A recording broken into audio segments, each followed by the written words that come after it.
Tunggu sebentar, kalian harus dengar kabar yang satu ini.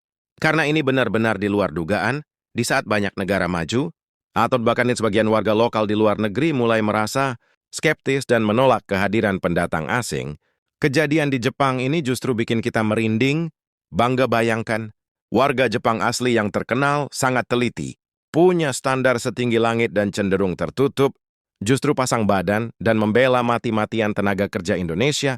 Si mereka bukan cuma sekedar menerima keberadaan kita, tapi sampai memohon agar kuota pekerja dari Indonesia ditambah. Kok bisa? Apa sih mantra ajaib yang dibawa orang Indonesia sampai bisa meluluhkan hati masyarakat Jepang yang dikenal kaku?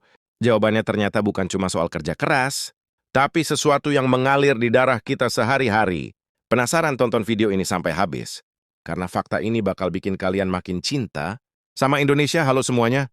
Selamat datang kembali di saluran ini. Senang sekali rasanya bisa menemani waktu santai kalian lagi hari ini dengan sebuah topik yang pastinya bikin dada kita sedikit membusung karena bangga. Kita akan bedah tuntas fenomena unik dan menyentuh hati di Jepang, di mana TKI atau pekerja migran kita dianggap lebih dari sekedar pekerja, tapi sudah dianggap sahabat bahkan keluarga sendiri oleh warga lokal di sana. Tapi sebelum kita masuk ke pembahasan yang sangat mendalam dan penuh daging ini, yuk luangkan waktu 1 detik saja buat klik tombol like. Di bawah video ini dukungan kecil dari kalian sangat berarti. Biar kita makin semangat mencari informasi positif dan inspiratif kayak gini. Dan buat kalian yang belum bergabung, langsung saja tekan tombol subscribe dan nyalakan lonceng notifikasinya, biar kalian nggak ketinggalan update seru lainnya dari kita. Sudah siap? Oke? Mari kita selami ceritanya lebih dalam, teman-teman. Kita semua tahu dan sepakat kalau Jepang adalah negara yang luar biasa disiplin. Mereka punya tatanan sosial yang sangat terjaga rapi, dan jujur saja bagi banyak warga asing, menembus tembok budaya Jepang itu susahnya minta ampun. Ada stereotip yang beredar luas bahwa masyarakat Jepang itu sangat sopan tapi berjarak, atau sering dikenal dengan istilah tatemai, artinya mereka mungkin terlihat ramah dan tersenyum di luar, tapi sangat sulit untuk benar-benar menerima orang luar masuk ke lingkaran dalam kehidupan mereka. Standar etika mereka sangat tinggi, dan kesalahan kecil dalam tata krama bisa berakibat fatal dalam hubungan sosial. Namun disinilah letak keajaibannya. Data dan fakta di lapangan justru menunjukkan sebuah anomali yang indah dan mengejutkan ketika belakangan ini muncul isu-isu global tentang pembatasan warga asing. Karena masalah perilaku kriminalitas atau ketidakcocokan budaya, nama Indonesia justru sering muncul sebagai pengecualian yang istimewa.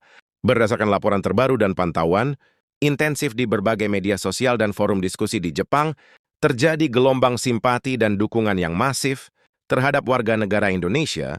Ini bukan dukungan yang sifatnya basa-basi diplomatik. Lo warga Jepang biasa, dari tetangga apartemen sampai pemilik toko, sampai berani bersuara lantang. Bahkan fenomena ini bisa dibilang seperti demo digital, di mana mereka membela keberadaan TKI kita.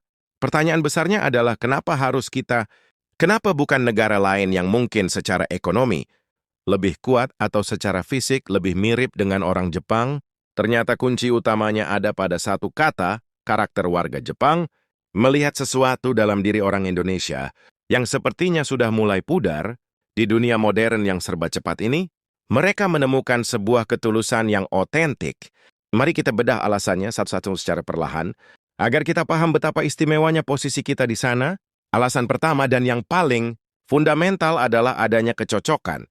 Frekuensi budaya di Jepang ada sebuah konsep filosofis yang sangat dijunjung tinggi, bernama omoyari. Kalau dijelaskan secara sederhana, omoyari adalah seni berempati tingkat tinggi, memikirkan perasaan orang lain sebelum bertindak, dan menempatkan kenyamanan orang lain di atas kepentingan diri sendiri. Nah, tanpa kita sadari, orang Indonesia itu ternyata juara dunia kalau soal urusan ini.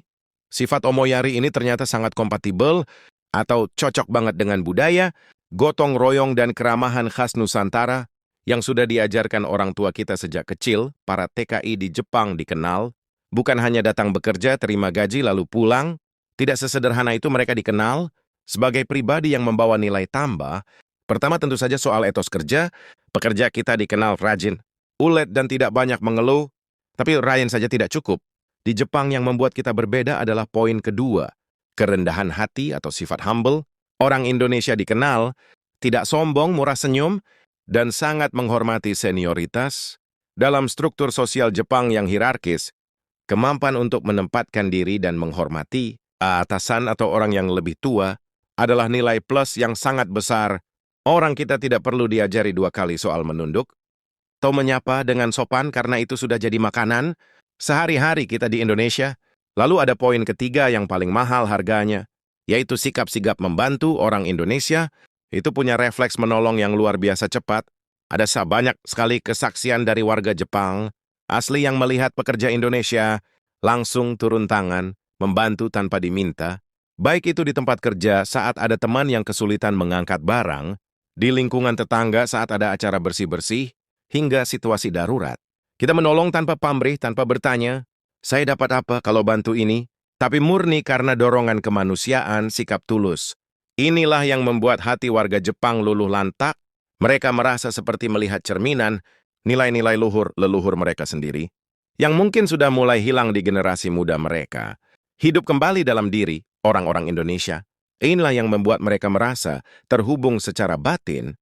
Melanjutkan pembahasan kita tentang fenomena luar biasa ini, bukti nyatanya benar-benar tersebar di mana-mana dan bisa kita verifikasi dengan mudah kalau kita iseng jalan-jalan, berselancar ke forum diskusi online Jepang Twitter, atau kolom komentar portal berita. Di sana, kita akan menemukan sebuah pola yang sangat menarik dan konsisten. Banyak warga Jepang yang secara terbuka menulis komentar atau bahkan mengirim pesan kepada pemerintah mereka dengan nada mendesak tolong kalau mau terima pekerja asing, perbanyak kuota untuk orang Indonesia saja.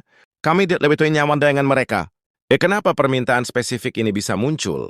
Jawabannya mungkin terdengar sedikit sensitif, tapi ini adalah realitas sosial yang terjadi di sana tanpa bermaksud merendahkan pihak manapun. Warga Jepang secara alami membandingkan perilaku pekerja asing dari berbagai negara yang ada di negara mereka. Ada beberapa kelompok pekerja asing dari negara tertentu yang mungkin dianggap terlalu keras, sulit diatur, atau kurang menghormati norma lokal yang sangat sensitif di Jepang. Masalah-masalah seperti membuang sampah sembarangan, tidak sesuai jadwal berisik di malam hari, berkendara ugal-ugalan, atau menuntut hak secara agresif tanpa menjalankan kewajiban dengan baik, sering menjadi keluhan warga lokal terhadap pendatang. Kontras dengan itu, TKI kita dinilai bagaikan langit dan bumi. Pekerja Indonesia dinilai sangat mudah beradaptasi. Kita dianggap pandai membawa diri, tahu tata krama, dan sangat menghormati aturan main. Di sana orang Indonesia mengerti pepatah, di mana bumi dipijak, di situ langit dijunjung, dan mempraktekannya dengan sempurna. Kehadiran orang Indonesia di tempat kerja, baik itu di pabrik manufaktur yang bising di lahan pertanian, maupun di panti jompo sebagai perawat lansia, disebut-sebut membawa suasana yang lebih hangat, baik cair dan manusiawi. Bayangkan di tengah masyarakat industri Jepang yang kadang terasa dingin, kaku, dan serba robotik, kehadiran TKI yang murah senyum, suka menyapa, dan humoris itu seperti oase yang menyegarkan. Kita membawa kehangatan tropis ke negeri 4 musim. Itu adalah soft power, atau kekuatan diplomasi budaya yang luar biasa dahsyat, teman-teman. Poin selanjutnya ini adalah yang paling menyentuh hati dan membuat kita sadar bahwa hubungan antar manusia itu melampaui batas negara. Hubungan antara masyarakat Jepang dan TKI kini sudah bergeser jauh dari sekedar hubungan profesional. Dulu, mungkin kita hanya dianggap sebagai tenaga pengganti atau skrup cadangan untuk mengisi kekurangan populasi muda yang krisis di sana. Tapi hari ini, narasi itu berubah total. Jepang mulai menganggap orang Indonesia sebagai sahabat, ada ikatan emosional yang terjalin erat. Warga Jepang yang biasanya tertutup, perlahan mulai membuka pintu rumah, dan pintu hati mereka buat kita. Kenapa? Karena mereka merasa aman dan nyaman. Rasa aman ini mahal harganya. Mereka melihat orang Indonesia bukan sebagai ancaman, bukan sebagai orang asing yang mau mengubah budaya mereka, tapi sebagai mitra yang bisa dipercaya. Persahabatan lintas negara ini terjalin, bukan karena diplomasi politik tingkat tinggi yang dilakukan pejabat berdasi di gedung mewah, tapi karena hal-hal kecil yang bermakna. Persahabatan ini lahir dari senyuman tulus TKI. Di pabrik-pabrik saat jam istirahat, kesabaran luar biasa. Perawat Indonesia yang menyuapi lansia Jepang di panti, jompo dan sapaan ramah mahasiswa kita di jalanan, atau minimarket ini membuktikan bahwa nilai-nilai kemanusiaan yang kita bawa dari rumah, sopan santun, tepos liro, rasa hormat, dan gotong royong, adalah mata uang yang berlaku dan sangat berharga di seluruh dunia. Nilai-nilai inilah yang membuat kita dihormati dan dispesialkan.